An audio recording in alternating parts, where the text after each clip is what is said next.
கர்த்தருடைய வார்த்தைக்கு நாம் செல்வோம். ரோமர் 10ஆம் அதிகாரம் 12ஆம் வசனத்தை எடுத்துக்கொள்ளும். யூதன் என்றும் கிரேக்கன் என்றும் வித்தியாசமே இல்லை, எல்லாருக்கும் கர்த்தரானவர் தம்மை தொழுது கொள்கிற யாவருக்கும் ஐஸ்வர்ய சம்பன்னராய் இருக்கிறார். கர்த்தர் அருளும் ஐஸ்வர்யம் என்கிற தலைப்பில் போதனையை பார்த்து கொண்டிருக்கிறோம். எல்லாரும் சொல்லுவோம், கர்த்தர் அருளும் ஐஸ்வர்யம். ஆண்டவர் நம்முடைய பாவத்தை மன்னிக்கிறவர் மாத்திரமல்ல, நம்மை சுகமாக்குவர் மாத்திரமல்ல, அவர் நமக்கு ஐஸ்வர்யத்தை கொடுக்கிறவமாய் இருக்கிறார். எல்லாமே ரொம்ப முக்கியமாக இருக்குது. அவர் நம்முடைய பாவங்களை மன்னிக்கிறவர், நம்மை சுகமாக்குறவர், நமக்கு ஐஸ்வர்யத்தை கொடுக்கிறவர். ஆமென். பையில் போட்டிருக்கலையா, அக்கிரமங்களை எல்லாம் மன்னித்து, அடுத்து என்ன போட்டிருக்கு, நோய்களை எல்லாம் குணமாக்கி நன்மையினால் உன் வாயை திருப்தியாக்குவார். இந்த மூணுமே ஆண்டவர் செய்கிறார். இங்கே குறிப்பாக போட்டிருக்கு, தம்மை விசுவாசிக்கிற யாவருக்கும் அவர் ஐஸ்வர்ய சம்பன்னராய் இருக்கிறார். ஐஸ்வர்ய சம்பன்னர் அப்படின்னா ஐஸ்வர்யத்தை அளவில்லாமல் கொடுக்கிறவராய் இருக்கார் போட்டிருக்கு. ஐஸ்வர்யத்தை கொடுக்கிறவர். எல்லாம் சொல்லுங்க, ஐஸ்வர்யத்தை கொடுக்கிறவர். திரும்ப சொல்லுவோம், ஐஸ்வர்யத்தை அளவில்லாமல் கொடுக்கிறவர். பல்வேறு விதங்களில் தேவன் நமக்கு ஐஸ்வர்யத்தை கொடுக்க முடியும். இயற்கைக்குட்பட்ட வழிகளில் செய்ய முடியும், இயற்கைக்கு அப்பாற்பட்ட வழிகளில் செய்ய முடியும். சரி, இயற்கை பிரகாரமான வழிகளை பார்க்கும் பொழுது அவர் நியமித்த ஒரு பிரமாணம் மென் மஸ்ட் ஒர்க். நாம் என்ன செய்யணும்? வேலை செய்யணும். கண்டிப்பாக என்ன செய்யணும்? வேலை செய்யணும்.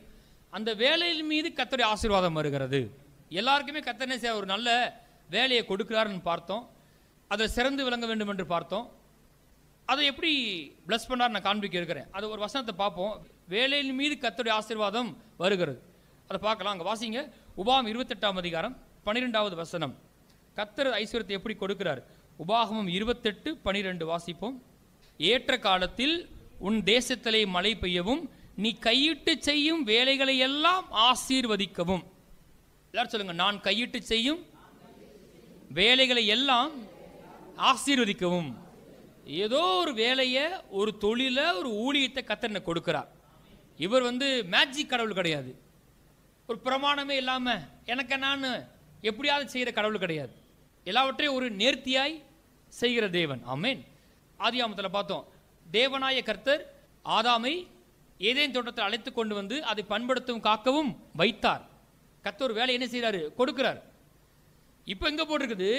ஏற்ற காலத்தில் உன் தேசத்திலே மழை பெய்யும். தேசம்னா எதை குறிக்குது? நிலத்தை குறிக்குது.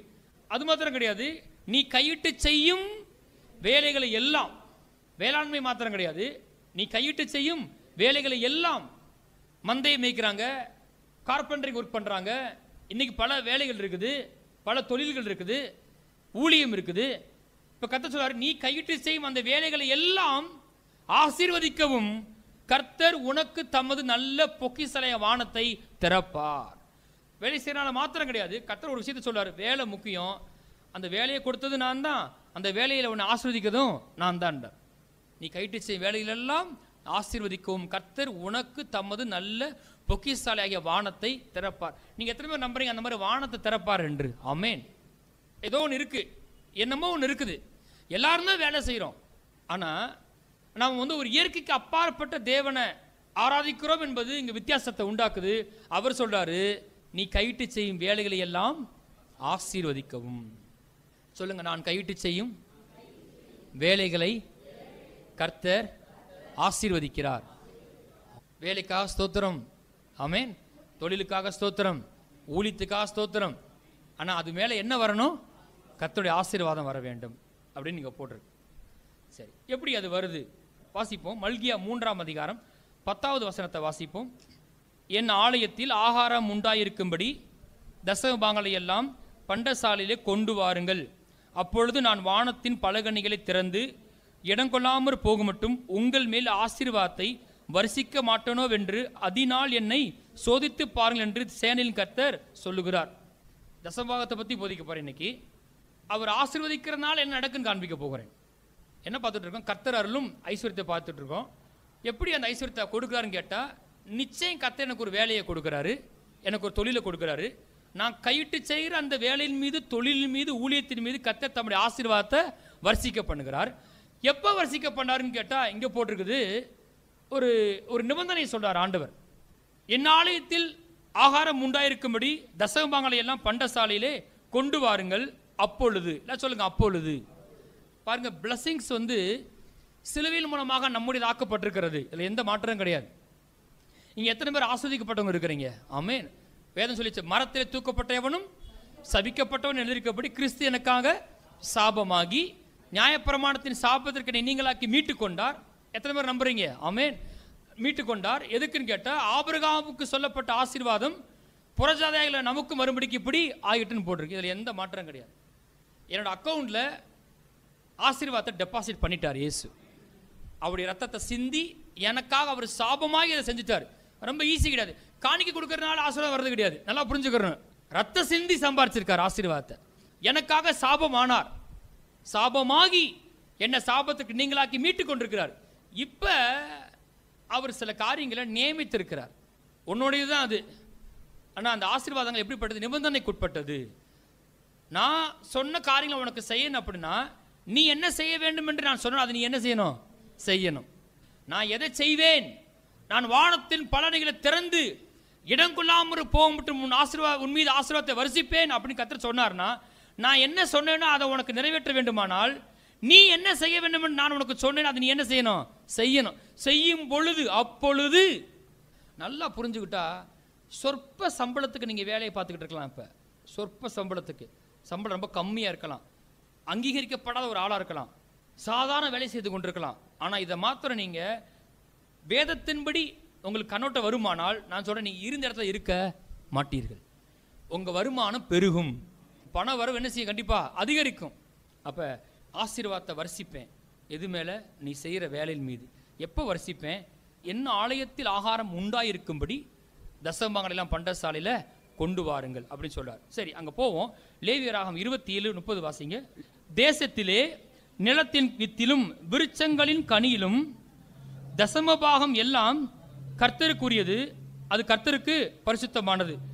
அந்த டயத், அந்த தசமபாகம் என்பது அது யாருடையது? தசமபாகம் எல்லாம் கர்த்தருக்கு உரியது. It belongs to the Lord. அது ஏது கிடையாது, யாருடையது? கர்த்தருடையது. இந்த பைபிளோடைய வியூ நமக்கு இருக்கணும். ஒரு காரியத்தை தேவன் எப்படி பார்க்குறோம் அப்படி பார்க்கணும்.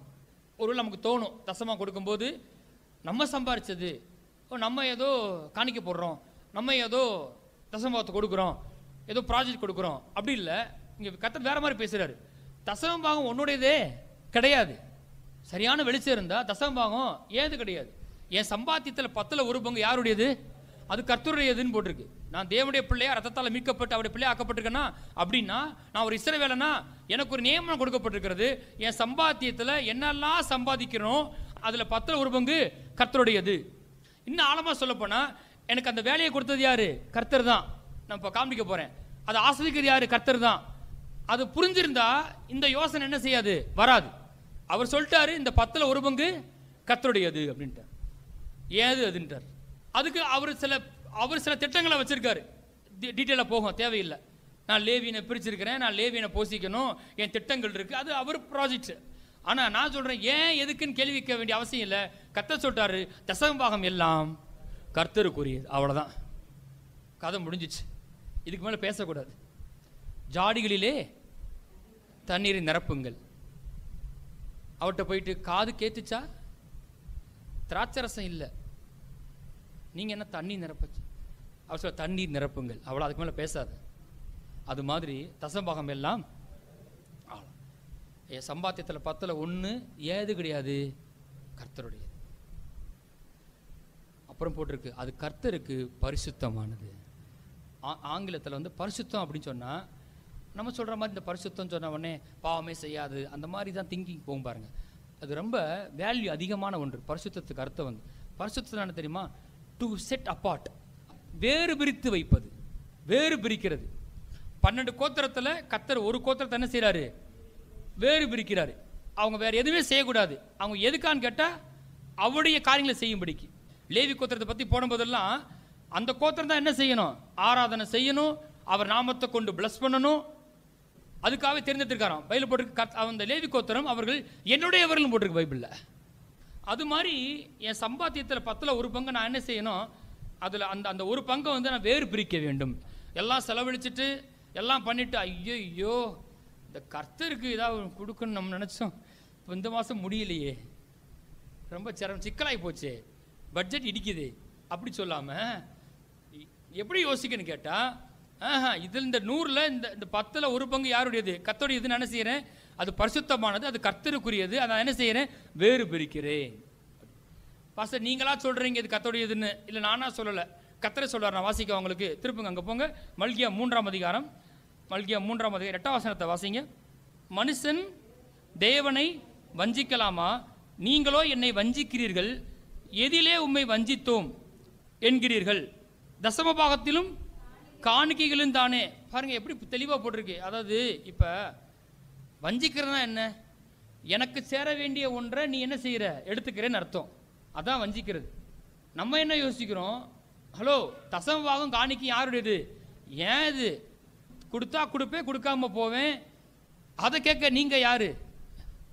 அப்படி நாம யோசிக்கிறோம். ஆனால் பைபிள் எப்படி போட்டிருக்கு? நாம அந்த லேவியராம் 27:30 ஒழுங்கா புரிஞ்சுக்கிட்டோம் அப்படின்னா, தசமபாகம் எல்லாம் கர்த்தருக்குரியது, அது கர்த்தருக்கு பரிசுத்தமான புரிஞ்சுக்கிட்டோம் அப்படின்னா, இப்போ கர்த்தர் கேட்க சரியா இருக்குது. அவர் கேட்குறாரு, நீ அதை செய்ய மாட்டேன்ற. அதான் சொல்றாரு, மனுஷன் தேவனை வஞ்சிக்கலாமா? எனக்கு கொடுக்கப்பட வேண்டியதை என்னுடையதை நீ என்ன செய்யற? எடுக்கிற. தசமபாகம் உன்னுடையதே கிடையாது, அது என்னுடையது. நீ அதை எடுக்கிற அப்படின்னா நீ என்ன சொல்ற? மனுஷன் தேவனை வஞ்சிக்கலாமா? நீங்களோ என்னை வஞ்சிக்கிறீர்கள். கர்த்தர் சொல்றாரு, தசம பாகத்திலும் காணிக்கைகளும் தானே சேர்த்துக்கிறார். அப்போ அதில் அவர் உறுதியாக இருக்காரு. தசம பாகம் வந்து உங்கது கிடையாது, தசம பாகம் என்னுடையது, கர்த்தருடையதுன்னு சொல்கிறார். சரியாக இருக்கார். நான் தான் மறுபடியும் சொல்கிறேன், அவர் வியூ பண்ணுற மாதிரி நான் வியூ பண்ணேன் அப்படின்னா நிச்சயமாக அவர் என்ன செய்வேன்னு சொன்னால் அதை கண்டிப்பாக செய்வார். இதில் மாற்றமே கிடையாது. தசமாக விதைச்சதுனால நான் ஆஸ்வதிக்கப்பட்டிருக்கேன். எத்தனை பேர் சொல்கிறீங்க பாப்போம்? நான் கர்த்தருக்கு விதைச்சேங்க, கொடுத்தேங்க, அதில் ஒரு பிளஸிங்கை நான் பார்க்குறேன் அப்படின்னு எத்தனை பேர் ஆமேன்னு சொல்கிறீங்க? கரெக்டாக. நம்ம மேலே யூடியூப்பில் பார்த்தேன் பாருங்கள், தசமபாகத்தை பற்றி, அந்த பிரமாணத்தை பற்றி தப்பாக பேசுகிறாங்க.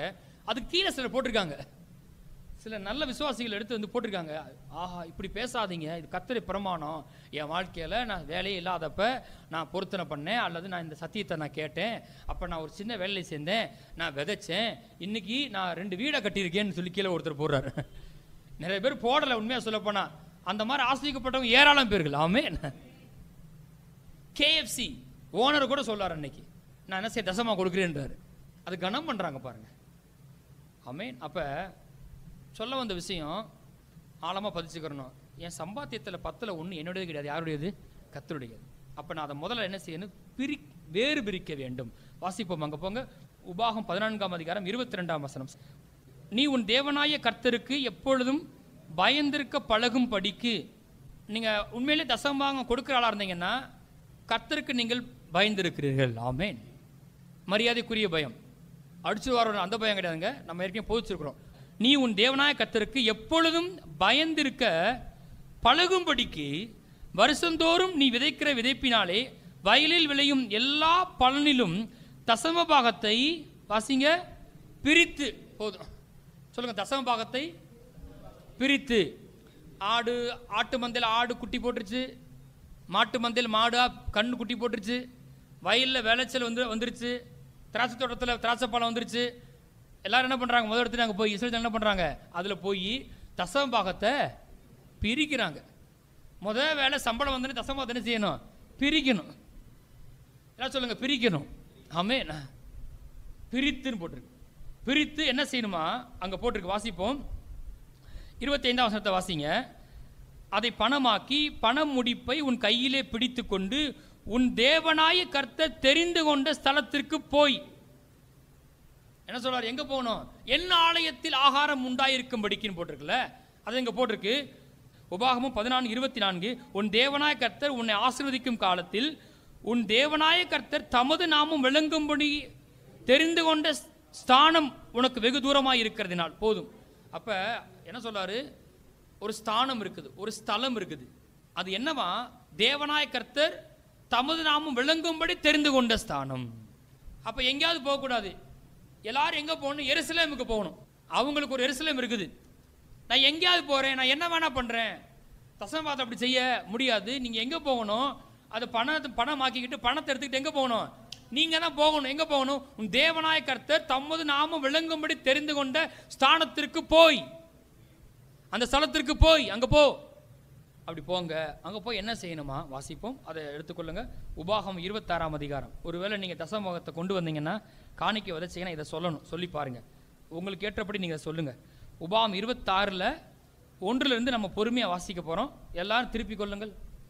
உன் தேவனாய கர்த்தர் உனக்கு சுதந்திரமாக கொடுக்கும் தேசத்தில் நீ போய் சேர்ந்து அதை கட்டிக்கொண்டு அதில் வாசம் பண்ணும்போது, உன் தேவனாய கர்த்தர் உனக்கு கொடுக்கும் உன் தேசத்தில் நீ பயிரிடும் நிலத்தின் கனிகளில் எல்லாம் முந்தின பலனை எடுத்து ஒரு கூடையிலே வைத்து, உன் தேவனாய கர்த்தர் தமது நாமம் விளங்கும்படி தெரிந்து கொண்டிருக்கும் ஸ்தானத்திற்கு போய் வாசிப்போம். அந்நாட்கள் இருக்கும் ஆசாரியனிடத்தில் சென்று அவனை நோக்கி, கர்த்தர் எங்களுக்கு கொடுக்க நம்முடைய பிதாக்களுக்கு ஆணையிட்ட தேசத்தில் வந்து சேர்ந்தேன் என்று இன்று உம்முடைய தேவனாய கர்த்தருடைய சந்நிதியில் அறிக்கையிடுகிறேன் என்பாயாக. எங்கே வந்து சேர்ந்துட்டேன்? கானான் தேசத்தில் வந்து சேர்ந்துட்டேன். இன்னைக்கு நாம எங்கே இருக்கிறோம்? கிறிஸ்துவுக்குள்ள இருக்கிறோம். ஆமேன். இங்கே வந்து சேர்ந்துட்டேன்னு சொல்லி என்ன செய்ய அறிக்கையிடுவாயாக. தொடர்ந்து வாசிப்போம் பொறுமையாக. அப்பொழுது ஆசாரியன் அந்த கூடையை உன் கையிலிருந்து வாங்கி அதை உன் தேவனாய கர்த்தரின் பலிபீடத்திற்கு முன்பாக வைக்க கடவன். அப்பொழுது நீ உன் தேவனாய கர்த்தருடைய சந்நிதியில் நின்று வசனித்து சொல்ல வேண்டியது என்னவென்றால், என் தகப்பன் அழிவுக்கு நேரான சீரியா தேசத்தானாய் இருந்தான். அவன் கொஞ்ச ஜனங்களோடு எகிப்துக்கு போய் அவ்விடத்தில் பரதேசியை சஞ்சரித்து அங்கே பெரிய பலத்த திரட்சியான ஜாதியானான். ஆபிரகாம் பற்றி போட்டிருக்கு. எகிப்தியர் எங்களை ஒடுக்கி எங்களை சிறுமைப்படுத்தி எங்கள் மேல் கடினமான வேலைகளை சுமத்தின போது எங்கள் பிதாக்களின் தேவனாய கர்த்தர் நோக்கி கூப்பிட்டோம். கர்த்தர் எங்கள் சத்தத்தை கேட்டு எங்கள் சிறுமையும் எங்கள் வருத்தத்தையும் எங்கள் ஒடுக்கத்தையும் பார்த்து எங்களை பலத்த கையினாலும் ஓங்கி புயத்தினாலும் மகா பயங்கரங்களினாலும் அடையாளங்களினாலும் அற்புதங்களினாலும் எகிப்திலிருந்து புறப்பட பண்ணி எங்களை இவ்விடத்துக்கு அழைத்து வந்து பாலும் தேனும் ஓடுகிற தேசமாகி இந்த தேசத்தை எங்களுக்கு கொடுத்தார். எங்கேயோ இருந்தோம், ஆனால் எங்களை கொண்டு வந்து சேர்த்திருக்கார். எத்தனை பேர் கர்த்தர் நல்ல வேலையை கொடுத்திருக்கிறார்? எத்தனை பேருக்கு நல்ல சபையை கொடுத்திருக்கிறார்? எத்தனை பேர் நல்ல தொழிலை கர்த்தர் கொடுத்திருக்கிறார்? எத்தனை பேர் கர்த்தர் குடும்பத்தை கொடுத்திருக்கிறார்? நான் சொன்ன கர்த்தர் கொடுத்திருக்கிறார், கொடுத்தார். முதல்ல அவனுக்கு வந்து நான் ஆதாரம் கிடையாது, நாங்கள் எங்கே இருந்தோம்? அடிமையாக கிடந்தோம். ஆனால் கர்த்தர் எங்களுக்கு நல்ல தேசத்தை கொடுத்தார். என்ன சொல்லுங்க? பாலும் தேனும் ஓடுகிற தேசத்தை கொடுத்தார். அங்கே வந்துட்டோம், இங்கே வந்து நிற்கிறோம். சொல்லணும் நாம, இந்த ஊழியம் பாலும் தேனும் ஓடுகிற நலம் விசாலமான ஊழியம், கஷ்டப்படுற ஊழியம் கிடையாது. கர்த்தருடைய காரியத்தை தாராளமாக செய்ய முடிகிற ஊழியமாக இருக்கும். ஆமீன். பாலும் தேனும் ஓடும் போது சொல்ல வேண்டிய அவசியம் கிடையாது, ஓடாதப்போ தான் சொல்லணும். என்ன செய்யணும்? கஷ்டமாக இருக்குது, குறைவாக இருக்குது, நீங்கள் என்ன பாலும் தேனும் ஓடுன்றீங்க? அப்படி இல்லாதப்போ தான் சொல்ல. அதான் விசுவாசம். பாலும் தேனும் ஓடுகிற நலமும் விசாலமான வாழ்க்கை என் வாழ்க்கை. வேலைக்கு போகும்போது சொல்லிட்டே போகணும், இன்னைக்கு குறைவாக இருக்கலாம். இல்லை இல்லை, பாலும் தேனும் ஓடுகிற நலமும் விசாலமான வாழ்க்கை கொண்டு வந்து சேர்த்தார். வாசிப்போம். இப்பொழுதும் இதோ கர்த்தாவே, தேவரீர் எனக்கு கொடுத்த நிலத்தினுடைய கனிகளில் முதற் பலனை கொண்டு வந்தேன் என்று சொல்லி அதை உன் தேவனாய கர்த்தருடைய சந்நிதியில் வைத்து உன் தேவனாய கர்த்தருடைய சந்நிதியில் பணிந்து நீயும் லேவியனும் உன்னிடத்தில் இருக்கிற பரதேசியும் உன் தேவனாய கர்த்தர் உனக்கும் உன் வீட்டாருக்கும் அனுகிரகம் பண்ணின சகல நன்மைகள் நிமித்தம் சந்தோஷப்படுவீர்களாக. அதில் 10ஆம் வசனம் அருமையாக போட்டிருக்கு. இப்போதும் இதோ கர்த்தாவே, தேவரீர் எனக்கு கொடுத்த. என்ன சொல்லுங்க? தேவரீர் எனக்கு கொடுத்த. மறுபடியும் சொல்லுங்க, தேவரீர் எனக்கு கொடுத்த. யாக்கோபு அப்படிதான் சொல்றான், தேவரீர் எனக்கு கொடுக்கும் எல்லாவற்றிலும் தசமாகவும் செலுத்துவேன் என்று பொருத்தனை பண்ணி கொண்டான். ஒண்ணுமே இல்லாம ஓடுறான், அங்க என்ன நடக்க போகுதுன்னு தெரியாது. ஆனா நம்புறான், ஒன்னு சொல்றான், நான் ஒண்ணுமே எல்லாம் போறேன், உங்க ஆசீர்வாதம் என் மேல இருக்குது, அங்க நான் போய் வேலை செய்யும் போது ஆசீர்வதிச்சீங்கன்னா தேவரீ எனக்கு தரும் எல்லாவற்றிலும் நான் தசமாகம் கொடுப்பேன் என்று பொருத்தனை பண்ணி கொண்டான். அங்க தசமாகம் மேட்டர் கிடையாது, தேவரீர் எனக்கு தரும் எல்லாவற்றிலும். எல்லாவற்றையும் கொடுக்கிறவர் யாரு? கர்த்தர். அந்த அறிவு தான் ரொம்ப முக்கியம். இந்த டயத்து கொடுக்கிறவங்க ஒரு விஷயத்தை டிக்ளேர் பண்றாங்க, எனக்கு எல்லாவற்றையும் கொடுக்கிறவர் யாரு? கர்த்தர். ஹீ இஸ் மை சோர்ஸ்ன்றதை டிக்ளேர் பண்றாங்க. வெறும் வாயில சொல்றது கிடையாது, அதை வந்து செஞ்சு காமிக்கிறாங்க, தன்னுடைய விசுவாசத்தை பிரகடனப்படுத்துறாங்க. எத்தனை பேர் ஞானஸ்தானம் எடுத்திருக்கீங்க? ஞானஸ்தானம் எடுக்கணும், சரியா? ஏன்னா நீங்க நம்புறீங்க, இயேசு ஆண்டவர் நம்புறீங்க, ரைட்டு, ஓகே. ஆனால் ஆண்டவர் வார்த்தை சொல்லியிருக்காரு, நீங்க ஞானஸ்தானம் செய்யணும், எடுக்கணும்னு போட்டிருக்காரு. அது என்ன செய்யுது? என் விசுவாசத்தை பிரகடனப்படுத்துகிறேன். இயேசுதான் ஆண்டவர். 3 உலகத்துக்கு நான் சொல்றேன், என் பாவத்து நிமித்தம் இயேசு மரித்து அடக்கம் பண்ணப்பட்டு உயிர்த்தெழுந்தார். அவர் மரித்த போது நானும் பாவத்துக்காக மரித்தேன், நானும் அடக்கம் பண்ணப்பட்டேன், நீதிக்கு அவரோடு உயிர்த்தெழுந்தேன் என்று நான் அறிக்கை செய்கிறேன். அது இந்த 3 உலகத்துக்கு நான் டிக்ளேர் பண்றேன். அதே போல தசமாகத்தை கொண்டு போய் ஒன்று நடக்குது. கர்த்தர் தான் என்னுடைய ஆதாரம் என்று நான் காண்பிக்கிறேன்.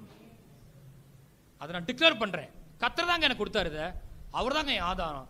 வந்து இப்போதும் கர்த்தாவே தேவரீர் எனக்கு தந்த அந்த நிலத்துல நான் போய் வேலை பார்த்தேன், நான் போய் தண்ணி பாய்ச்சினேன், நான் போய் விதைய போட்டேன், தசமா கொடுக்கணுமா? எப்படி சொல்றான் பாருங்க. தேவரீர் எனக்கு தந்த இந்த நிலத்தினுடைய முதற்கனியை உம்மிடத்தில் கொண்டு வந்தேன். வந்து பணிந்து கொள்றானா. இன்னைக்கும் யூதர்கள் வந்து இந்த மாதிரி காரியங்களை அப்படியே சொல்றாங்க. இந்த காரியங்கள் என்ன செய்றாங்க, அப்படியே சொல்லிட்டு தான் செய்கிறாங்க. திரும்ப நீங்கள் வீட்டில் கொஞ்சம் வாசித்து பாருங்கள், நல்லா தெளிவாக வருது.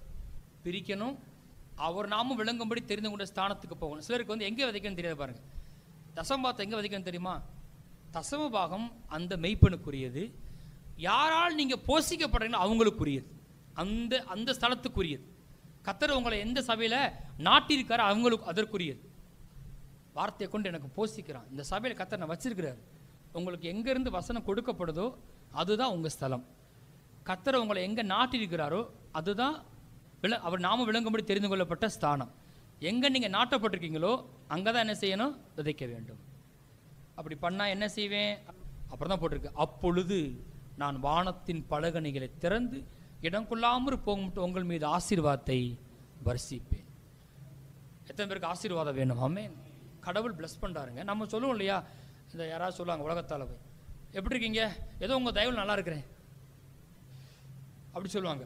உங்கள் ஆசீர்வாதம் தான்வாங்க. எப்பா ஏதோ மனுஷன் தயவு மனுஷ ஆசீர்வாதம் இல்லைப்பா, எனக்கு கடவுளை நான் ஆசீர்வதிக்க வேண்டும். ஆமென்.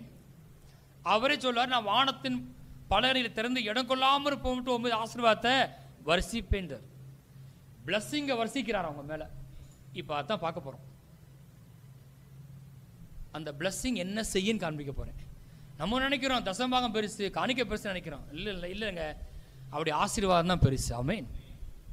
இன்னும் சொல்லப்போனால் நாம் சம்பளம் எவ்வளோ சம்பளம் வாங்குகிறோம், அந்த சம்பளத்தில் 10ல் 1 பங்கு எவ்வளவு, அது சொற்பமாக கூட இருக்கலாம். அதை அவர் பார்க்கறது இல்லை. அவர் பார்க்குற மாதிரி கண்ணோட்டம் இருக்கான்னு தான் கர்த்தர் பார்க்குறாரு.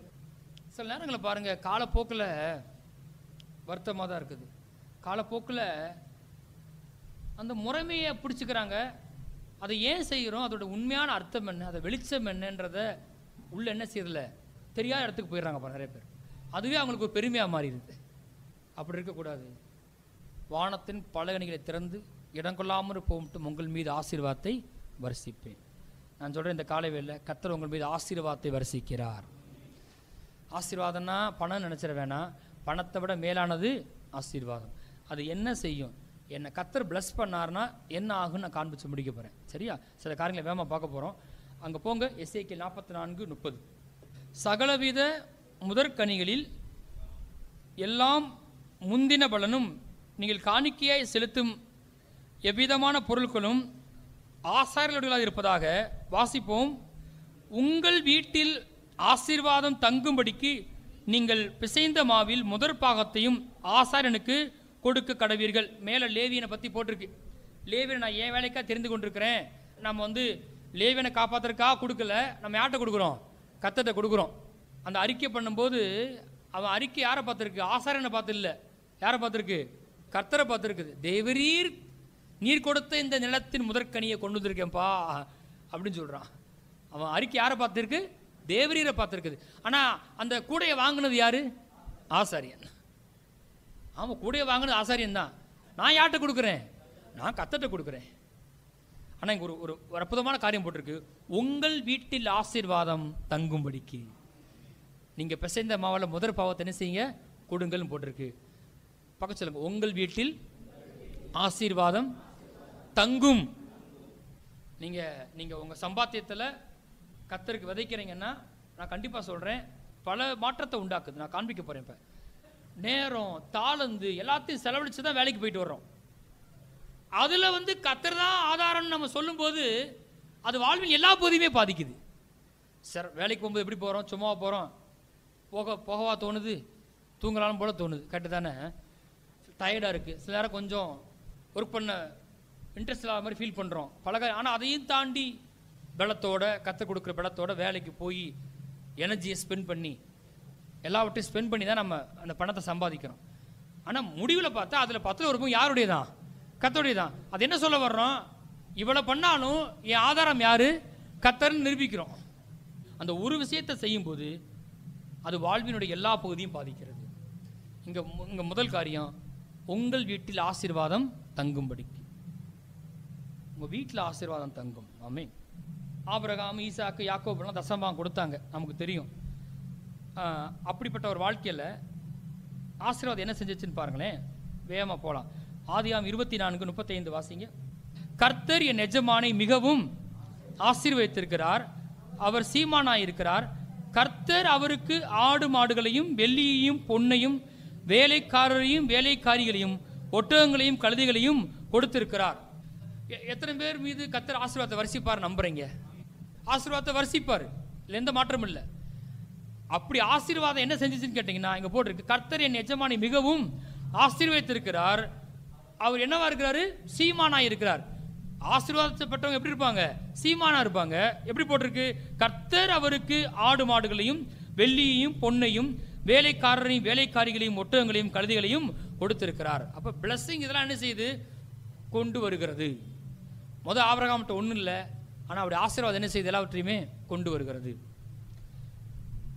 சொல்லுங்க. ஆடு மாடுகளையும் வெள்ளியையும் பொன்னையும் வேலைக்காரரையும் வேலைக்காரிகளையும் ஒட்டகங்களையும் கழுதைகளையும். நீங்க கொடுத்தது 10 கனம் பண்ணிட்டீங்க பிரமாணத்தை. அவர் கொடுத்தது என்னது? பிளஸ்ஸிங். அந்த பிளஸ்ஸிங் என்ன கொண்டு இருக்கு? ஆடு மாடுகளையும் வெள்ளியையும் பொன்னையும் வேலைக்காரரையும் வேலைக்காரிகளையும் ஒட்டகங்களையும் கழுதைகளையும் கொண்டு வந்துருச்சு. ஆமென். வாசிப்போம். அங்க ஆதியாகமம் 26:12. ஈசாக்கு அந்த தேசத்தில் விதை விதைத்தான், கர்த்தர் அவனை ஆசீர்வதித்ததினால் அந்த வருஷத்தில் 100 மடங்கு பலனடைந்தான். அவன் ஐஸ்வர்யவனாகி வர வர விருத்தியடைந்து மகா பெரியவனானான். அப்போ ஒரு விஷயம், முதலாவது உங்க வீட்டில் ஆசீர்வாதம் தங்கும். ரெண்டாவது, ஆசீர்வாதத்தை வரிசிப்பேன்னு சொன்னார். ஆசீர்வாதம் வரும்போது ஆசீர்வாதம் ஒன்று செய்து அவன் ஐஸ்வர்யவன் ஆக்குகிறது. கர்த்தரின் ஆசீர்வாதமே ஐஸ்வர்யத்தை தரும். அது இன்னும் ஐஸ்வர்யத்தை என்ன செய்யுது? கொண்டு வருது. கர்த்தர் அவனை ஆசீர்வதித்ததினால் அந்த வருஷத்தில் 100 மடங்கு பலனடைந்தான். நான் சொல்றேன், நீங்க செய்யற வேலையில, தொழில, ஊழியத்தில் நீங்க செய்யறதெல்லாம் வாய்க்குதுன்னா பணம் வருமா வராதா? கண்டிப்பா வரும். விஷயம் என்னது? நான் செய்யறது வாய்க்கணும். ஒரு காரியமா நான் போறேன், அது என்ன செய்ய வாய்க்கணும். இங்க போட்டிருக்கு, பஞ்ச காலத்துல கர்த்தர் பிளஸ் பண்ணதுனால 100 மடங்கு பலனடைந்தான். போட்ட விதையெல்லாம் முளைச்சிருச்சு, எதுவுமே தோத்து போகல, 100க்கு 100 நல்ல வெற்றி அடைஞ்சான். ஆமென். இப்படிலாம் நம்ம கர்த்தருடைய வசனம் உள்ளுக்குள்ள போக இடம் கொடுத்தோம் அப்படின்னா, பைபிள்ல போட்டிருக்கு, நீ உன் வழியை வாய்க்க பண்ணிவாய், நல்ல வெற்றி பெறுவாய். அவன் ஐஸ்வர்யவானாகி வர வர விருத்தியடைந்து மகா பெரியவனானான். அப்ப ஆசீர்வாதம் அவன் ஐஸ்வர்யவன் ஆக்குகிறது. யாக்கோபு பத்தி வாசிப்போம். போங்க, அங்க போங்க. ஆதியாகமம் 30:30 வசனத்தை வாசிப்போம். யாக்கோபு லாபான்ட்ட சொல்றான், நான் வரும் முன்னே உமக்கு இருந்தது கொஞ்சம், நான் வந்த பின் கர்த்தர் உம்மை ஆசீர்வதித்ததினால் அது மிகவும் பெருகி இருக்கிறது. மறுபடியும் அந்த வார்த்தை ஆசீர்வதித்ததினால். எல்லாம் சொல்லுங்க, ஆசீர்வதித்ததினால். அது பெரிய சேஞ்சை உண்டாக்குதுங்க. கரெக்டா? நான் தசமபாகத்தை ஆலயத்தை கொண்டு வர்றேன், அப்பொழுது ஆசீர்வாதத்தை வரிசிப்பேன்னு சொன்னாரு. நீங்க பைபிளை புரட்டி பாருங்க, ஆசீர்வதித்ததினால் அது கேமை சேஞ்ச் பண்ணுது, லைஃபை சேஞ்ச் பண்ணுது. யாக்கோபு சொல்றான், நான் வர்றதுக்கு முன்னாடி உனக்கு இருந்தது எவ்வளவு? கொஞ்சம். லாபான் பெரிய எல்லாம் கிடையாது, கொஞ்சமா. அவனே பார்த்துருக்கான், என்ன கொஞ்சமா இருக்கு. நான் வந்த பின், யாக்கோபு சொல்றான், என் கூட யார் இருக்கா? கர்த்தர் இருக்காரு. நான் வந்த பின் என்ன மித்த கர்த்தர் ஒன்னு என்ன செஞ்சாரு? ஆசீர்வதிச்சாரு. நான் சொல்றேன், இந்த மாதிரி நீங்க வேலை சேர்த்து இருந்தீங்கன்னா யாராவது உங்க வேலையை தூக்குவாங்களா? கண்டிப்பா செய்ய மாட்டாங்க. நீங்க என்ன செய்யாதீங்க, போகாதீங்க, இங்கே இருங்கன்னு சொல்லுவோம் இல்லையா? அப்படித்தான் நடக்கும் நம்ம பிள்ளைகளுக்கு. ஆமென், பிரைஸ் தி லார்ட். ஒரு வேலை போனாலும் நல்ல வேலையை கர்த்தர் தருவாரே தவிர ஒரு பிரச்சனையும் கிடையாது. அதனால அவனே சொல்றேன், நான் வந்த பின் கர்த்தர் உம்மை ஆசீர்வதித்ததினால் அது மிகவும் பெருகி இருக்கிறது. அப்ப ஆசீர்வாதம் வந்தா என்னங்க ஆகும் அப்படின்னு கேட்டா, ஆசீர்வாதம் வந்துச்சுன்னா கொஞ்சமா இருக்கிறதெல்லாம் பெருகிரும். கண்டிப்பா கொஞ்சமாவே என்ன செய்யாது? இருக்காது. அது வீடோ, என் மேல பணமோ, நான் செய்யற வேலையோ, ஊழியமோ, ஆத்துமாக்களோ, எதுவாக இருந்தாலும் சரி, கொஞ்சமா என்ன செய்யாது? காலாபட்டத்தை என்ன செஞ்சிடும்? அது பெருகிரும். வரும் முன் இருந்தது கொஞ்சம், கர்த்தர் என் நிமித்தம் உம்மை ஆசீர்வதித்ததினால் அது மிகவும் பெருகி இருக்கிறது. மிகவும் பெருகி இருக்கிறது, மிகவும் பெருகி இருக்கிறது. பெருக்கம் வருது. இயேசுவின் கரத்தில் 5 அப்பம் 2 மீனை கொடுத்தாங்க. அவர் அதை என்ன பண்ணாரு? ஆசீர்வதித்து ஸ்தோத்திரம் பண்ணி அதை பிட்டு சீசர் இடத்துல கொடுத்தான்னு பார்க்கணும். அப்போ நாமளும் சம்பளம் வாங்கினவனே அது கொஞ்சம் சபிக்கக்கூடாது. இது என்ன சம்பளம், இது என்ன, இது கொஞ்சத்தை ஒருபோது சபிக்கக்கூடாது. கொஞ்சத்தை என்ன செய்யணும்? ப்ளஸ் பண்ணணும். சம்பளத்தை வாங்கினே ப்ளஸ் பண்ணணும். நான் சொல்கிறேன், இந்த ஆத்துமாக்களுக்காக நான் கர்த்தரை ஸ்தோத்தரிக்கிறேன். ஆமென். இப்போ இருக்கிற ஆத்துமாக்களுக்காக கர்த்தருக்கு ஸ்தோத்திரம். கர்த்தர் நான் சொல்ல பெருக்கி தருவார். இன்னும் நான் என்ன இவ்வளோ தான் வர்றாங்க, பாதி வர்றாங்க, வர மாட்டாங்க, அதை பற்றி நான் கர்த்தர் கொடுத்த ஆத்துமாக்களுக்காக கர்த்தருக்கு ஸ்தோத்திரம். நான் சொல்கிறேன், கண்டிப்பாக பெருக்கி தருவார். பெருக்கம். 5 அப்பம் 2 மீன் நினச்சிருச்சு, பெருகிருச்சு. யோசுவா 17:14. யோசேப்பின் புத்திரர் யோசுவாவை நோக்கி, கர்த்தர் எங்களை இதுவரைக்கும் ஆசீர்வதித்து வந்ததினால் நாங்கள் ஜனம் பெருத்தவர்களாக இருக்கிறோம். போதும். நாங்கள் ஏன் இது வரைக்கும் பெருகி இருக்கிறோம்னா, கர்த்தர் இதுவரை எங்களை ஆசீர்வதித்து வந்ததினால். எல்லாம் சொல்லுவோம், கர்த்தர் எங்களை இதுவரைக்கும் ஆசீர்வதித்து வந்ததினால் நாங்கள் பெருகி இருக்கிறோம். இன்னைக்கு கொஞ்சம் பெருக்கத்தை பார்த்துருக்கீங்களா? நான் சொல்றேன், கர்த்தர் உங்களை ஆசீர்வதித்து வந்ததினால், கர்த்தர் உங்களை ஆசீர்வதித்ததினால் இதுவரைக்கும் பெருகி இருக்கிறீங்க, இன்னமும் பெருகுவீங்க இயேசு நாமத்தினால. காரணம் கர்த்தர் நம்மை ஆசீர்வதித்து வருகிறபடியினால். அதுதான் முக்கியம். சிந்திச்சு பாருங்க. 5 அப்பம் 2 மீன், அது மேலே என்ன வந்துருச்சு? பிளஸ்ஸிங் வந்துருச்சு. அது என்ன எவ்வளவு பெருகிருச்சு? 5000 புருஷர் சாப்பிட்டு திருப்தி அடைஞ்சிட்டாங்க. அந்த 5000 புருஷர் மாத்திரம் அட்லீஸ்ட் ஆளுக்கு 2 அப்பத்தை சாப்பிட்டா கூட 10,000 அப்பமாக இருக்கும். வெறும் புருஷர் மாத்திரம் கிட்டத்தட்ட நிச்சயமாக நான் சொல்றேன் 20,000 அப்பம் வந்திருக்கும். எத்தனை அப்பத்தை வந்துச்சு? 5 அப்பம் 2 மீன்லேருந்து. எதனால வந்துச்சு? கர்த்தர் அந்த 5 அப்பம் 2 மீனை ஆசீர்வதித்ததினால். உழைப்பினால கிடையாது, கடின உழைப்பினால கிடையாது, வேர்வையினால கிடையாது, சாமர்த்தியத்தினால கிடையாது, கைப்படனால கிடையாது, அது எல்லாத்துக்காக ஸ்தோத்திரம், தாளத்தினால கிடையாது, கர்த்தர் ஆசீர்வதித்ததினால். பெருக்கத்தை கொடுக்குது. அடுத்த விஷயத்தை போங்க. யாத்திராம் 23:25. உங்கள் தேவனாய கர்த்தரையே சேவிக்க கடவீர்கள், அவர் உன் அப்பத்தையும் தண்ணீரையும் ஆசீர்வதிப்பார், வியாதியை உன்னிலிருந்து விலக்குவேன், கற்பம் விழுகிறது மலடும் உன் தேசத்தில் இருப்பதில்லை, உன் ஆயுசு நாட்களை பூரணப்படுத்துவேன். பிளஸ்ஸிங்னா அது வெறுமன பணத்தோட சம்பந்தப்பட்டது மாத்திரம் கிடையாது. கர்த்தர் எதை பிளஸ் பண்றாராம்? வீட்டு மேல ஆசீர்வாதம் வருது, 5 அப்பம் 2 மீன் மேல ஆசீர்வாதம் வருது. ஆமென். கையிட்டு செய்யற வேலை மேல ஆசீர்வாதம் வருது. அந்த ஆடுகள் மேல ஆசீர்வாதம் எல்லாம் பெருகிருச்சு. ஜனங்கள் மேல வந்ததுனால எல்லாம் பெருகிட்டாங்க, திரளா பெருகிட்டாங்க. இங்க என்ன போட்டிருக்குது? கர்த்தர் உன் அப்பத்தையும் தண்ணீரையும், எல்லாம் சொல்லுங்க, கர்த்தர் என் அப்பத்தையும் என் தண்ணீரையும் ஆசீர்வதிப்பார். அப்படி பிளஸ் பண்றதுனால போட்டிருக்கு, வியாதியை உன்னிலிருந்து விலக்குவேன். நீங்க சாப்பிட்ற அந்த அப்பமும் தண்ணீரும் வியாதி விலக்கப்பட்ட அப்பம், வியாதி விலக்கப்பட்ட தண்ணீர். பிளஸ்ஸிங் வியாதியை விளக்கும் தன்மை உடையது. அப்பத்தை மேலே தண்ணீர் மேலே என்ன வந்துச்சு சொல்லுங்க? ஆசீர்வாதம் வந்துச்சு. அது என்னவா மாறிச்சு? அடுத்து போட்டிருக்கு, வியாதி உன்னிலிருந்து விலக்குவேன். பெரும்பான்மையாக வியாதி எதிலிருந்து வருது? சாப்பிட்றது தான் வருது. கத்த சொல்ல, நான் அதை பிளஸ் பண்ணுவேன். நான் பிளஸ் பண்ணேன்னா அது என்ன இருக்காது? வியாதி இருக்காது.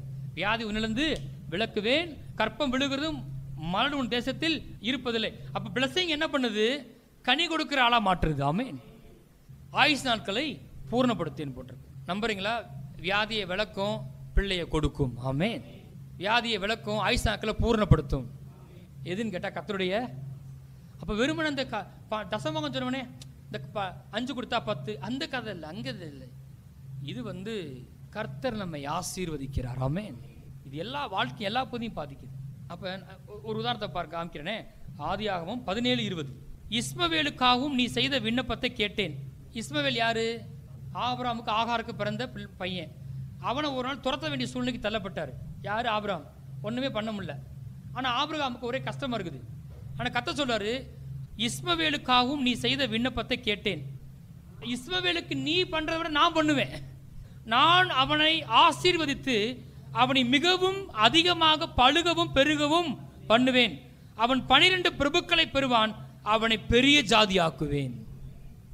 இப்ப என் சொல்ல கேட்டு என்ன செஞ்சு இஸ்மவேல் அனுப்பிச்சு விட்டுரு. ஆனா ஒரு ஜெபம் பண்ணாரு ஆபிரகாம், பிள்ளையும் ஆகாரையும் அனுப்ப வேண்டிய சூழ்நிலை. எப்படிப்பட்ட சூழ்நிலை பார்த்தீங்களா? ஆனா ஜெபம் பண்ணாரு, இஸ்மவேல் உமக்கு முன்பாக பிழைப்பானாக. ஒரே ஒரு ஜெபம் பாருங்க. நான் பெத்த தகப்பேன், நான் கூட இருக்கிறத விட இன்னைக்கு சூழ்நிலை தூரமா போக வேண்டி இருக்குது. ஆனா யார் கூட இருப்பா? நீர் கூட இருப்பீர். உமக்கு முன்பாக பிழைப்பானாக. என்ன சொல்லுங்க? கர்த்தாவே, என் பிள்ளைகள் உமக்கு முன்பாக பிழைப்பார்களாக. எப்படி ஜெபம், அறிவா ஜெபம் பண்ணிட்டார் பாருங்க. போ, என்ன பண்ண போறியோ அப்படின்னு பண்ணல. இஸ்மவேல் உமக்கு முன்பாக பிழைப்பானாக. கர்த்தர் சொல்றாரு, நீ அவனுக்காக பண்ண விண்ணப்பத்தை கேட்டேன், நான் ஒன்று செய்வேன். நான் அவனை ஆசீர்வதித்து அவனை பழுகவும் மிகுதியாக பெருகவும் பண்ணுவேன். அவன் 12 பிரபுக்களை பெறுவான், அவனை மிகவும் பெரிய ஜாதியாக்குவேன். அவர் ஒன்னே ஒன்று தான் பாயிண்ட் வைக்கிறாரு, நான் அவனை ஆசீர்வதி. நீ கூட இருக்கிறது, உன் சொத்து, எல்லாத்துக்காக ஸ்தோத்திரம். ஆனால் பெரிய வித்தியாசத்தை உண்டாக்குறது இன்னைக்கு சூழ்நிலை. அவன் தனியாக போக வேண்டிய சூழ்நிலை வேற இருக்குது. ஆனால் பெரிய டிஃபரன்ஸை உண்டாக்குறது, நான் மட்டும் பிளஸ் பண்ணேன், காரியமே மாறிச்சு. எவ்வளவு முக்கியமானது அந்த பிளஸ்ஸிங். அப்படி ஆதியாகமம் 17:16 வாசிங்க. நான் அவளை ஆசீர்வதித்து அவளாலே உனக்கு ஒரு குமாரனையும் தருவேன், அவள் ஜாதிகளுக்கு தாயாகவும் அவளாலே ஜாதிகளின் ராஜாக்கள் உண்டாகும், அவளை ஆசீர்வதிப்பேன் என்றார். அப்ப இங்க பாத்தீங்கன்னா, உன் அப்பத்தின் தண்ணீரையும் ஆசீர்வதிப்பார், வியாதி உணர்ந்து விளக்குவேன், கற்பம் விழுகிறதும் மரடும் உன் தேசத்தில் இருப்பதில்லை. பிளஸ் பண்ணா மாறிடுமா? மாறுமா மாறாதா? கண்டிப்பா மாறும். பிளஸ் பண்ணார்னா மலட்டுத்தன்மை மாறிவிடும். ஆமென். கனி கொடுக்கிற ஊற்றாக மாறிவிடும் இயேசு நாமத்தினால. மலட்டு கற்பம் கனி கொடுக்கிற கற்பமாக மாறும் இயேசு நாமத்தினால. கனி கொடுக்காத தொழில், பணம் கொடுக்காத தொழில், பெருகாத சபை அவர் பிளஸ் பண்ணார்னா பெருகும் இயேசு நாமத்தினாலே. கர்த்தர் மாத்திரம் பிளஸ் பண்ணார்னா கண் மலையிலிருந்து தண்ணீர் வரும் இயேசு நாமத்தினாலே. எது கொடுக்காது வராதுன்னு சொல்லுதோ அங்கிருந்து கூட அதை தர வைக்க கர்த்தரால ஆகும். சாராளால பிள்ளை பெற முடியாது, 90 வயசு ஆயிடுச்சு. நான் அவளை ஆசீர்வதித்து அவளாலே, யாரால பிள்ளை பெற முடியாது நீ சொன்னாங்களோ அவளாலே அவளாலே அவளாலே உனக்கு ஒரு குமாரனையும் தருவேன். அப்ப எது கனி கொடுக்காத இருக்குதோ அது மேல கடவுள் பிளஸிங் வந்தா கனி கொடுக்கிறதா மாறிடும். படிக்காத பிள்ளைங்களாம் படிப்பாங்க நல்லா இயேசு நாமமே. வாய்க்காத காரியங்கள்லாம் வாய்க்கும் இயேசு நாமத்தினால. எவ்வளவு பெரிய காரியம் இருக்குது பிளஸிங்ல. உபாகம் 7:13-14. உன்மேல் அன்பு வைத்து உன்னை ஆசீர்வதித்து உனக்கு கொடுப்பேன் என்று உன் பிதாக்களுக்கு ஆணையிட்டு கொடுத்த தேசத்தில் உன்னை பெருக பண்ணி வாசிப்போம். உன் கற்ப கனியையும் உன் நிலத்தின் கனிகளாகிய உன் தானியத்தையும் உன் திராட்சரசத்தையும் உன் எண்ணெயையும் உன் மாடுகளின் பலனையும் உன் ஆட்டு மந்தைகளையும் என்ன செய்வார்? ஆசீர்வதி. என்னப்பா இவ்வளவு பண்ணணுமா? ஆட்டு மந்தையை பிளஸ் பண்றாரு, மாடுகளை பிளஸ் பண்றாரு, திராட்சை ரசத்தை, எண்ணெய, கூடைய, பாப்பி செய்கிற தொட்டிய, வாகனத்தை, வீட, வீட்டில் உண்டான எல்லாவற்று மேல என்ன வருது?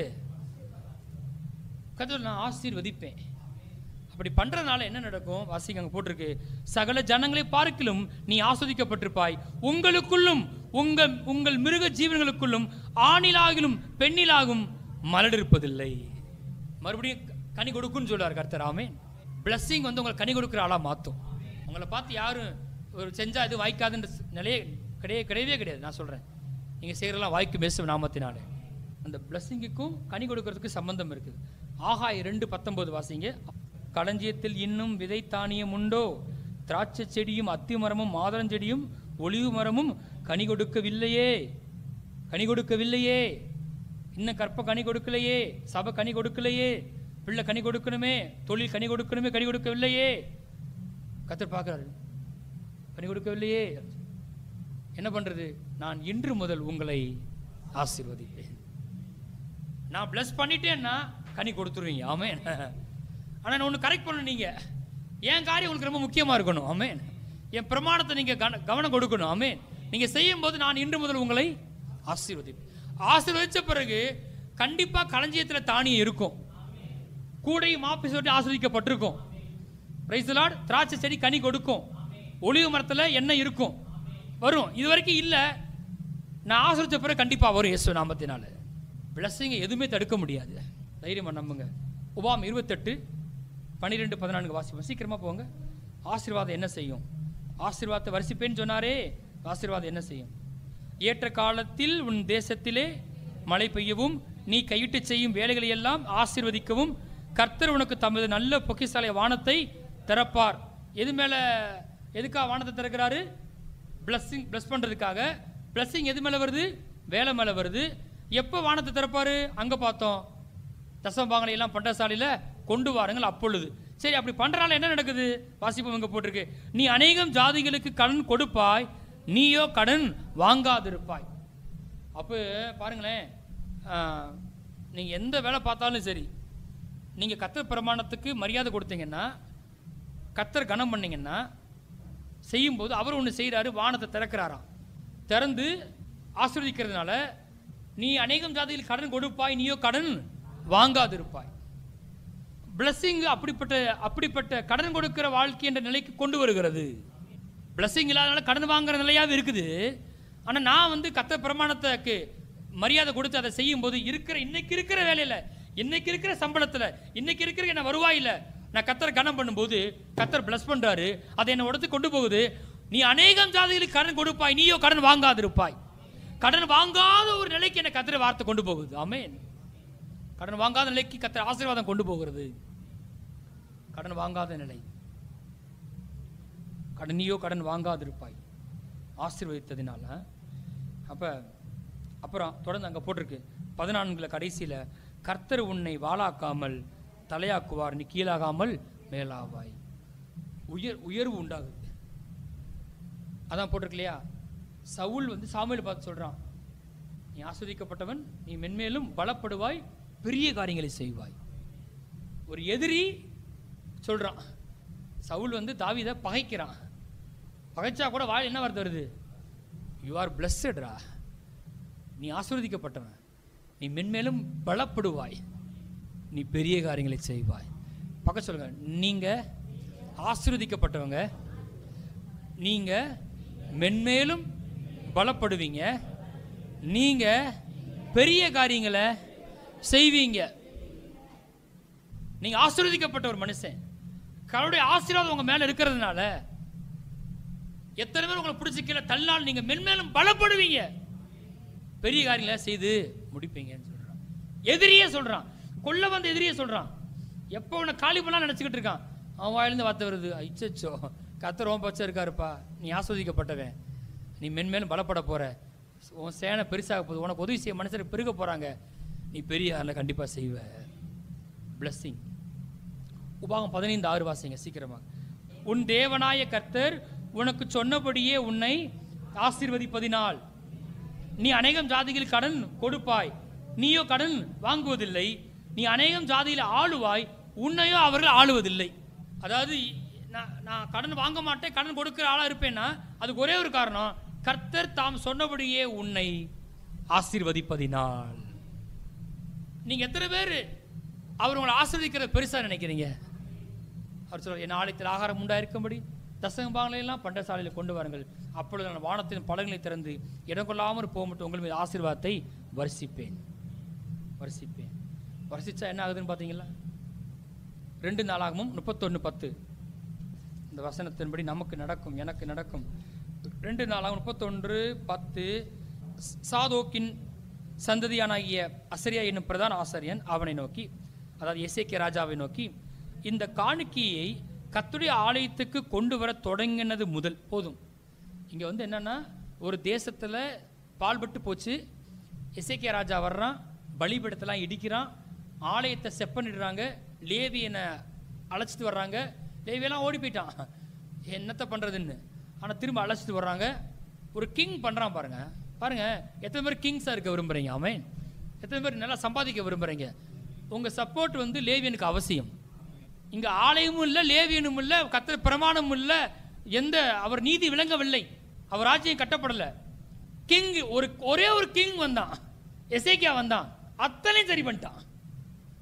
முதல்ல போய் பழுது பாரு ஆலயத்தை, என்ன செலவாகுது இந்த எடுத்துக்கோ போ, லேவியெல்லாம் கூப்பிடு, முதல்ல பாட சொல்லு, இவனுக்கு என்ன பிரச்சனை? தசமா காணிக்க கொண்டு வர சொல்லு முதல்ல. பிரமாணத்தை, மோசையின் பிரமாணத்தின்படி திரும்புவோம் நாம. ஒரு கிங் பண்றான் பாருங்க. இங்க எத்தனை பேர் அந்த மாதிரி ஊழியத்தை சப்போர்ட் பண்ற கிங்ஸா இருக்க விரும்புறீங்க? ஆமென். ரொம்ப அவசியம், ஆசைப்படுங்க. அப்ப அங்க போட்டிருக்கு, அந்த கிங் பண்ணதுக்கு அப்புறம் தான் எல்லாரும் பண்றாங்க, காணிக்கை கொண்டு வந்து எங்க கொண்டு வராங்க? கர்த்தருடைய ஆலயத்துக்கு கொண்டு வர்றாங்க. அப்படி கொண்டு வர தொடங்கின நாள் முதல், எல்லாம் கொண்டு வர தொடங்கின நாள் முதல் வாசிக்கலாம். அங்க போட்டிருக்கு, நாள் முதல் நாங்கள் சாப்பிட்டு திருப்தி அடைந்தோம். லேவியும் சாப்பிட்டு திருப்தி அடைகிறான். நல்லா கவனிங்க, அவன் சாப்பிட்டு திருப்தி அடைந்து உங்களுக்கு ஆசீர்வாதம். முத பார்த்தோம், பிசைந்த மாவுல முதற் பங்கை கொண்டு வந்து கொடுங்க. எதுக்குன்னு கேட்டா உங்க வீட்டில் ஆசீர்வாதம் தங்கும்படிக்குன்னு போட்டிருக்கு. தொடர்ந்து வாசிப்போம். திருப்தி அடைந்தோம், இன்னும் மிச்சமும் இருக்கிறது. வாசிப்போம்.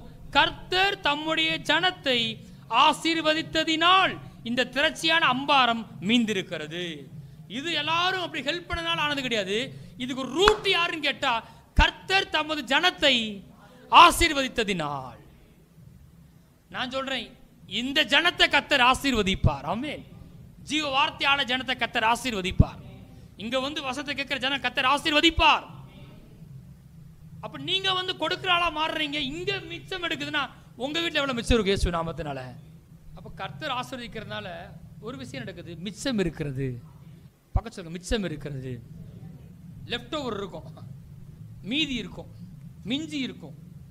ஆனா காரணம் யாருன்னு கேட்டா, நிறைய பேர் சேர்ந்து காணிக்கை கொடுக்கறாங்க கிடையாது. ஆலயத்துக்கும் அப்படி கிடையாது, விசுவாசிகளுக்கு அப்படி கிடையாது. காரணம் வந்து கர்த்தர் தமது ஜனத்தை ஆசீர்வதித்ததினால். Praise the Lord. ஆசீர்வதித்ததினால் மிச்சம் இருக்கும். உபாகம் 11:14 வாசிங்க. நீ உன் தானியத்தையும் உன் திராட்சரசத்தையும் உன் எண்ணெயையும் சேர்க்கும்படிக்கு நான் ஏற்ற காலத்தில் உங்கள் தேசத்தில் முன்மாறியும் பின்மாறியும் பெய்ய பண்ணி மிருக ஜீவன்களுக்காக உன் வெளியிலே புல் முளைக்கும்படி செய்வேன். நீ சாப்பிட்டு திருப்தி அடைவாய் என்கிறார். கர்த்தர் எதெல்லாம் கேர் பண்றாரு பாருங்க. எல்லாத்தையும் கேர் பண்றாரு. பர்டிகுலரா சொல்றாரு, களஞ்சியத்தை எண்ணெய் நீ என்ன செய்யணும்? சேர்த்து வைக்கணும். 5 அப்பம் 2 மீன் இருக்கு, ஏசு கையில கொடுத்தாங்க, ஆசீர்வதிச்சு பிட்டு கொடுத்தாரு. 5000 புருஷர் சாப்பிட்டாங்க. சாப்பிட்டு எல்லாரும் சாப்பிட்டார்கள், எல்லாரும் திருப்தி அடைந்தார்கள். 12 கூடை நிறைய மிச்சம் எடுத்தார்கள். கடவுள் ஆசீர்வதிச்சாருன்னா கண்டிப்பா என்ன இருக்கும்? மிச்சம் இருக்கும். எல்லாம் செஞ்சு முடிச்ச பிறகு என்ன இருக்கும்? மிச்சம் இருக்கும். மிச்சம் எடுத்தார்கள். நான் தசமகத்தை போடுறேனே, காணிக்கையை போடுறேனே, குறைஞ்சிருமே, பட்ஜெட் இடிக்குமே. இல்ல, அதே பட்ஜெட்ல இருந்து அதை தூக்கிடணும். முதல்ல அந்த 10ல் 1 பங்கு பட்ஜெட்டே என்ன செய்யக்கூடாது? வரக்கூடாது. அதை வராம வேறு பிடிச்சிட்டோம்னா பட்ஜெட் இடிக்காது. அது என்ன யாருக்குரியது? கர்த்தருக்குரியது. அப்படி பண்ணும்போது அவர் சொல்றாரு, சேர்த்து வைக்கிறதுக்காகவே மழை பெய்ய பண்ண வேண்டார். சேர்க்கும்படிக்கு அங்கே அப்படிதான் 12 கூடை நிறைய மிச்சம் எடுத்தார்கள். அங்க 7 கூடையா? இன்னொரு இடத்துல எப்ப பண்ணாலும் மிச்சம் எடுக்கிற மாதிரி தான் பிளஸ் பண்றார். அதான் பிளஸ்ஸிங் வந்தாலே மிச்சம் எடுக்கும், பிளஸ்ஸிங் வந்தாலே கடன் வாங்க மாட்டோம், கடன் கொடுக்கும். கடைசியாக யோபு 1:9. அதற்கு சாத்தான் கர்த்தருக்கு பிரதியுத்தரமாக, யோபு விருதாவாகவா தேவனுக்கு பயந்து நடக்கிறான். நான் கேட்குறேன், எத்தனை பேர் தேவனுக்கு பயந்து நடக்கிறீங்க? உண்மையிலேயே நீங்க தேவனுக்கு பயந்து அடிக்கிற பயம் இல்லை, மரியாதை நிமித்தமான பயம். அது எத்தனை பேருக்கு இருக்கு? அப்படி இருக்கிறவங்க கண்டிப்பா என்ன செய்வாங்க? தசமகத்தை கொடுக்குற ஆள் இருப்பாங்க. கொடுத்தா சும்மா கொடுக்க வேண்டியதில்லை. நல்லா கவனிங்க, விருதாவாக தேட வேண்டிய அவசியம் கிடையாது. விருதாவாக சாத்தானே சொல்றான், யோபு விருதாவாகவா தேவனுக்கு பயந்து நடக்கிறான். அதாவது அதனால ஒரு பிரயோஜனம் இல்லை, செய்யணும் செய்வோம் அப்படின்னு கிடையாது. விருதாவாக தேவனுக்கு பயந்து நடக்கிறான். இல்ல, நீர் அவனையும் அவன் வீட்டையும் அவனுக்கு உண்டான எல்லாவற்றை சுற்றிலும் வேலடிக்கவில்லையோ, அவன் கைகளின் கிரியையை ஆசீர்வதித்தீர், அவனுடைய சம்பத்து தேசத்தில் பெருகிற்று. நீங்க கைடு செய்கிற வேலையும் போது பிளஸிங் வருது, கண்டிப்பா நீங்க சம்பத்து உங்க வீட்டில் பெருகும். ஆமேன். நிலப்பத்திரம் வாங்கப்படும். ஆமேன். நிலம் வாங்கப்படும். கண்டிப்பா சொந்த நலனை செய்யும் இருக்கும், சம்பத்து பெருகும். விருதாவாகவா கர்த்தருக்கு பயந்து நடக்கிறான்? விருதாவாக கிடையாது. அதான் தெளிவா போட்டிருக்கு. என்ன சொல்ல வரேன்னா, தசம்பாகத்தை வதிக்கிறங்க அப்படின்னு சும்மா கிடையாதுங்க, வாழ்வின் எல்லா பகுதியும் அது பாதிக்கிறது. கடைசி கண்டிப்பா நிலம் வாங்குறான்னு கொண்டு வருது. அது வந்து அதான் போட்டு பைபிளில் யாபேஸ் ஜெபிக்கிறான், கர்த்தாவே தேவரீர் என்னை ஆசீர்வதித்து என் எல்லையை பெரிதாய். கர்த்தர் பிளஸிங் என்ன செய்யும்? எல்லையை பெரிதா. பிரைஸ் எல்லாம் எழுந்திருப்போம். இந்த பிரசங்கம் ஒரு விசுவாசத்தை நமக்குள்ள உண்டாக்கட்டும். ஆமென். இந்த சபைக்கு நான் வர்றேன், இங்கே கர்த்தர் நாட்டியிருக்கிறாரு, ஆனால் என்ன நான் தசமபாகத்தை இங்கே நான் விதைக்கலைன்னு சொன்னீங்கன்னா, இன்றைக்கே கர்த்தருடைய சத்தத்தை கேளுங்க. அந்த தெய்வீக பிரமாணத்துக்கு நீங்கள் உங்களை ஒப்பு கொடுங்க.